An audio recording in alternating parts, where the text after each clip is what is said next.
তো আজকে একটা নতুন রেসিপি ট্রাই করছি। তার জন্য প্রথমে দুটো ডিম ফাটিয়ে নিলাম। ডিমগুলো ভালোভাবে ফেটিয়ে নিয়ে তার মধ্যে দিয়ে দিলাম 1 কাপ মতো ওটসগুলো এখন ডিমের সঙ্গে ভালোভাবে মিশিয়ে নেব। নেওয়ার পরে 5 মিনিটের জন্য রেস্টে রেখে দেবো। 5 মিনিট পর এটা ঠিক দেখতে এরকম হয়েছিল।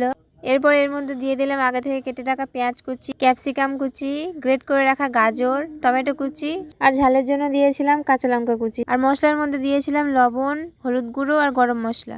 সবকিছু ভালোভাবে মিশিয়ে নিলাম। নিয়ে এরপর একটা প্যানের মধ্যে অল্প করে অয়েল ব্রাশ করে নিলাম।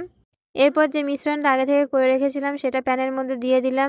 এরপর চামচ দিয়ে চারিদিকে ছড়িয়ে দিলাম যাতে দেখতে সুন্দর হয়। এভাবেই এক পাশটা রান্না হয়ে গেলে আর এক পাশটাও ভালোভাবে রান্না করে নেব। তো এখানে রেডি হয়ে গেছে আমাদের ওটসের অমলেট। তো তারপরে আমরা এগুলোকে পিস পিস করে পিৎজার মতো করে কেটে নিয়েছি। এখন উনি খেয়ে বলবে যে কেমন খেতে হয়েছে, তাই তো? হ্যাঁ, রিভিউ। রিভিউ নাও, খেয়ে বলো কেমন হয়েছে। আচ্ছা, এখান থেকে নিচ্ছে।